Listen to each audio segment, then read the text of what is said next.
So good morning, everyone. First, I would like to thank the organizers for inviting me to this very important meeting. So what I'm going to discuss with you today is the management of aplastic anemia, especially based on our experience at Sirat Hospital, Mahidol University, Thailand.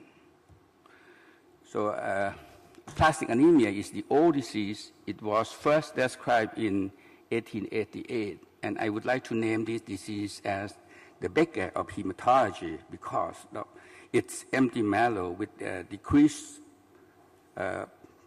production of all blood elements. So what I'm going to discuss with you today, I would like to mention about the incidence and risk factor of aplastic anemia, especially in Thailand, and then how we manage a patient with aplastic anemia, including the hematopoietic stem cell transplantation, immunosuppressive therapy, anabolic steroids. Aplastic anemia is believed to be a disease of high incidence in Asia. However, based on the epidemiology study in Thailand, the aplastic anemia is not as high as we thought. The incidence of aplastic anemia was about 4 per million per year. It's only about 2 to 3-fold higher than the incidence in Europe and America as studied by the IAAS study. With unexplained reasons, there was inverse relationship between the incidence of aplastic anemia and the incidence of granulocytosis in each country or in studied region. In Budapest, where the incidence of aplastic anemia is lowest at 1 per million per year, the incidence of granulocytosis is very high, up to 5 per million per year. However, in Bangkok, where the incidence of aplastic anemia is high, up to 4 per million per year, the incidence of granulocytosis is low, only at 1 per million per year. With regard to the etiology of aplastic anemia, in Thailand, we found that drugs is only about 3% with regard to etiologic fraction compared to the IAAS study, which found about 30% due to drugs. And those drugs related to aplastic anemia in Thailand include sulfonamide, thiazide, and mebendazole. We did not find any association with the chloramphenicol. So other risk factors include benzene and agricultural pesticides with the relative risk from 2 to 3 to 3.5. We found novel exposure as a relative risk, especially in northeastern part of Thailand, in Khon Kaen. We found the association with the needle exposure with relative risk of 3.8, and we found the association with non-bottled drinking water exposure to some animals and use of animal fertilizers with the relative risk of 2 to about 4. So this means that in some infectious agents related to unsafe water and animals, something like that, may be the cause of aplastic anemia in that region. So we can conclude that the incidence of aplastic anemia in Thailand is not as high as we thought, but it's about 2 to 3-fold higher than the incidence in Europe and the USA as studied by IAAS study. And the etiology is largely unknown, only a minor proportion due to drugs and chemical exposure. However, we found a novel exposure as the risk factors, and we have to find out what are the exact cause of aplastic anemia in Thailand. So in order to provide appropriate treatment, definite diagnosis and severities must be defined. So in order to give a definite diagnosis, we have to exclude other causes of pancytopenia with hypocellular marrow, especially myelodysplastic syndrome and acute leukemia. And also we have to exclude other causes for especially the association of abnormal Crohn's with PNH. So severity has been defined according to Kamita criteria. Patients can be classified into severe and very severe and non-severe. With the very severe aplastic anemia, neutrophil count less than 200, while severe aplastic anemia and neutrophil count between 200 to 500. The importance of this classification of severity is that for severe aplastic anemia, about half of them, if they do not receive appropriate treatment, they will die due to severe infection and severe bleeding. So this slide shows the therapeutic decision of the treatment of aplastic anemia. Aplastic anemia will be divided into severe and non-severe, and then classified according to age. If the patient is lower than 40 years old and have the HLA matched sibling, the patient should be transplanted.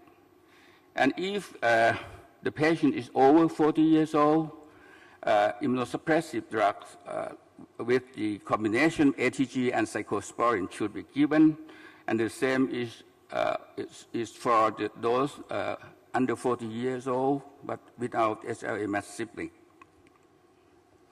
For those with the non-severe aplastic anemia, but with the transfusion dependent, the treatment should be the combination of ATG and cyclosporine. However, in those without the transfusion dependent, we can just watch and wait. However, in our country, with limited facilities and have some financial constraints, we could not manage to give stem cell transplant and ATG and cyclosporine in all eligible cases. Therefore, in some patients with severe aplastic anemia, they might receive the treatment with anabolic steroids, and the same is true for non-severe aplastic anemia. So, hematopoietic stem cell transplantation is the treatment of choice or standard therapy for patients with aplastic anemia aged below 40 years old. Based on the recent data from EBMT, as reported by Andrea Basicalupo, now that he found that the upper limit of age is now up to 50%, up to 50 years old, because the results in the patients aged between 41 up to 50 is similar to the result of bone marrow hematopoietic stem cell transplant in the patients aged from 40. Therefore, now it may be recommended that aplastic anemia in aplastic anemia patients can be transplanted up to the age of 50. And with regard to the conditioning regimen, the best conditioning regimen is the combination of cyclophosphamide and ATG.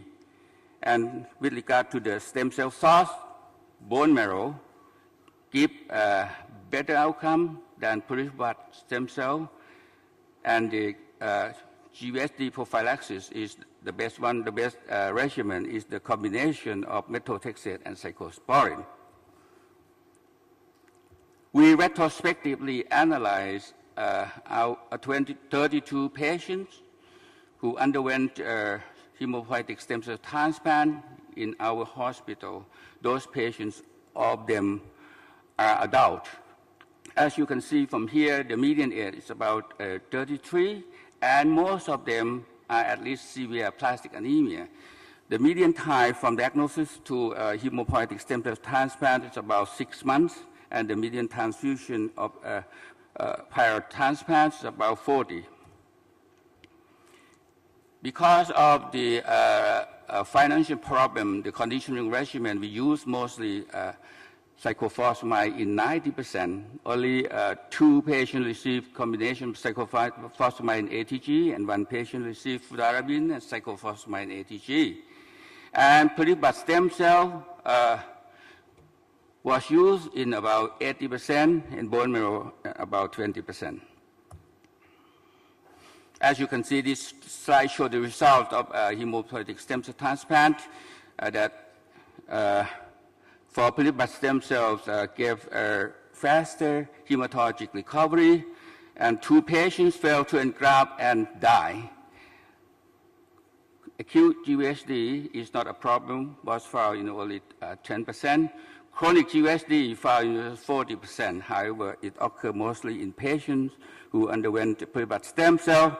Relapse was found in 5 patients. So this Kaplan-Meier survival curve shows 1-year survival of 94%, and the survival after 2 years show about 87%.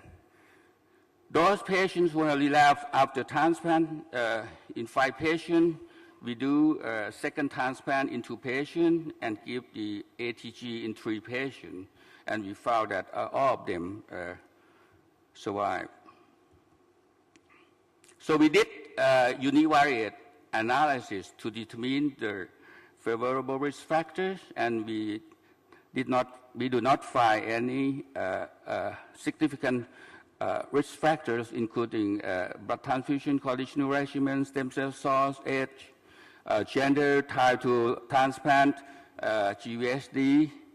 It may be because the number of cases we study are too small. However, we can conclude that hematopoietic stem cell transplant in Thailand in adult patients with aplastic anemia gives a favorable outcome. 5-year overall survival is about 87%, and we use only high-dose cyclophosphamide for conditioning. We should use the combination of cyclophosphamide and ATG, but we could not afford to do so. For chronic GvHD is high in patients undergoing peripheral stem cell transplant. So for immunosuppressive therapy, standard therapy is a combination of ATG and cyclosporine. So we retrospectively analyzed 95 patients who received combination of who received ATG treatment. As you can see, the median age is about 38, and most of them, 95% of them are at least severe aplastic anemia. And 50% of the patients had received anabolic steroid before receiving the ATG. The median time from diagnosis to start treatment averaged about 1.6 months.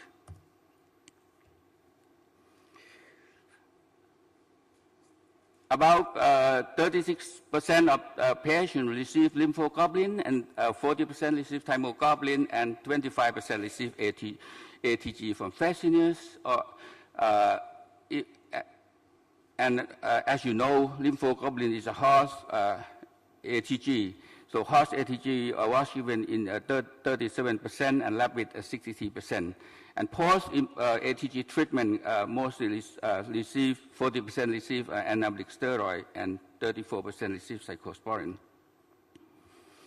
So with regard to the dose of ATG, for horse, we use 15 milligram per kilo per day for 5 days. For thymoglobulin, 3.75 milligram per kilo per day for 5 days. For ATG fasciitis, we use 4 milligram per kilo per day for 5 days, a total of 20 milligram per kilo.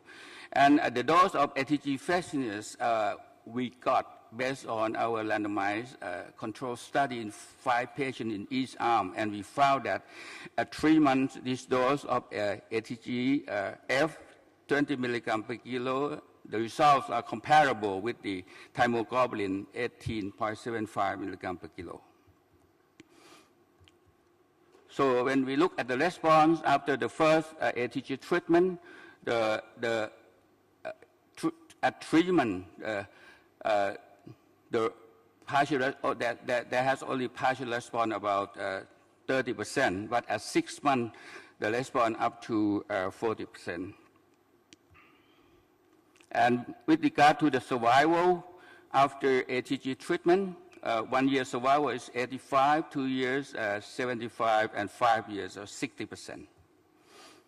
In those who did not respond to first course of ATG, we give second course of ATG, and we found that at 3 months, the response was about 40%, and 6 months also 40%. So we did univariate analysis to identify the risk factors, and we found the positive significant with the prior anabolic steroid therapy and the host ATG.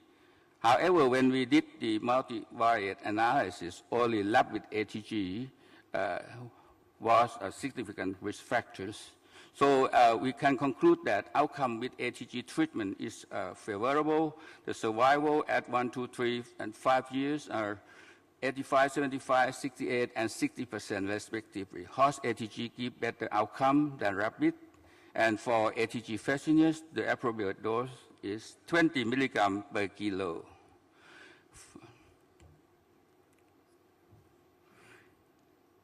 For anabolic steroid treatment, I would like to mention just some results. We use several kinds of anabolic steroid. Those include oxymetholone, methyltestosterone, and fulvestrant. And we retrospectively analyze those who survived more than 6 months and evaluate the response. And we found that at 6 months, about almost 60% have response, and at 12 months, about 70% have response. So the survival rate after anabolic steroid treatment was 81% at 1 year and about 70% at 5 years.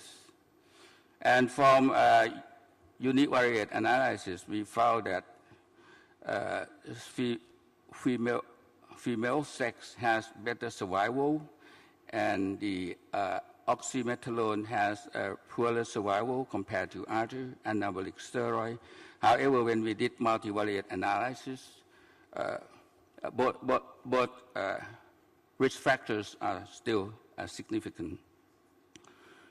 So we can conclude that if patient with severe aplastic anemia can survive over 6 months, the response to anabolic steroid is favorable, and the survival at 1, 2, 3, 5 are 80, 77, 74, and 68% respectively. Female sex and anabolic steroid, other than oxymetholone, give better results. So I think that the result here is with the treatment of aplastic anemia in Thailand is favorable, although we could not follow the standard therapy because of the financial constraints, but we think that the treatment so far is at least favorable. And anabolic steroid treatment may be effective in severe aplastic anemia if the patient can survive long enough. So thank you very much, and I would like to thank Dr. Jane and Dr. Nuchanan for helping me to analyze the data. Thank you very much.